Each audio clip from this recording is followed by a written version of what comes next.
Many people ask, when is the best time of year to buy a car? Here's a list of some answers I have gotten along with a count of those days. Any 3-day holiday weekend, which at this point seemed never ending. Take for instance President's Day, which used to be George Washington's birthday, but became more popularly known as President's Day after it was moved as part of the 1971 Uniform Monday Holiday Act. This also includes Memorial Day, Labor Day, Columbus Day, and Veterans Day. All of these have become great car-selling weekends that also include perks like hot dogs and balloons. All of these encompass about 20 sales days. Then throw in the other non-3-day weekend holidays, which are another excuse for dealers to have sale events. St. Patrick's Day, which gives all the salesmen an excuse to wear a silly green t-shirt. Or Valentine's Day, find the car you love. Father's Day and Mother's Day, to get a gift for that special someone. Cinco de Mayo, which is the celebration of Mexico's heritage and culture, but another great reason to lower prices and wear sombreros. Don't forget our Independence Day weekend where the salesmen get to wear red, white, and blue top hats. That's 28 more days.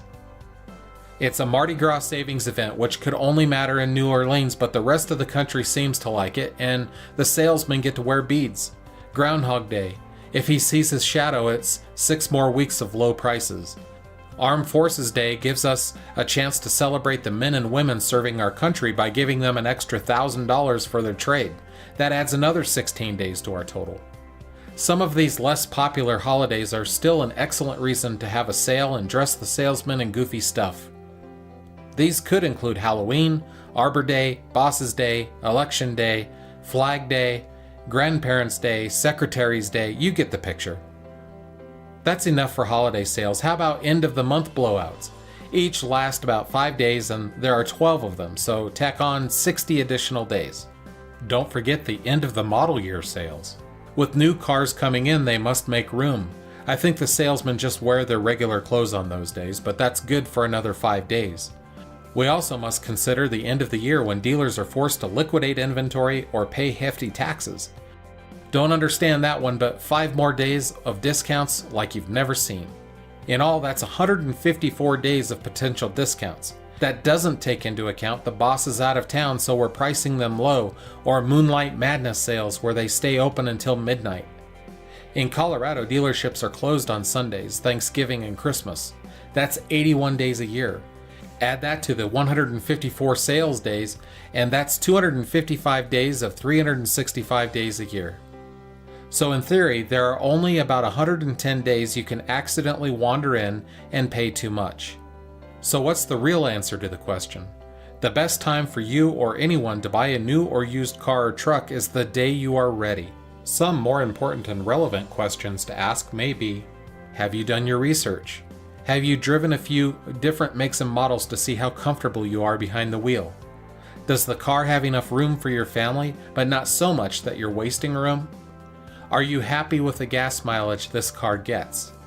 How long do you plan on owning this car?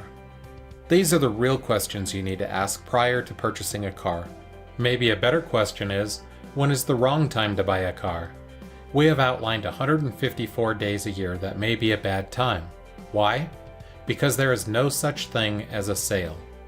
A car dealer wants to sell a car every day, and if they don't, you should not be working with them. Dealers are there to represent their product and sell it for the market price every day. There are too many people that have fallen for the big sale and regretted it the entire time they have owned the car. Captivated by the lies told to them by the salespeople and managers at the dealership, they went out looking for a deal that didn't exist, then talked themselves into something they didn't want or need. They listened to the advice of someone they didn't even know, someone that profits from the sale whether it is good for the buyer or not. The average length of time a car salesman is employed at a dealership is 9 months, which is not enough time to become an expert in advising you how to spend your money. So decide what car or truck is best for you. Do your shopping online. The best deal is the one that you can be happy with the entire time you own the car.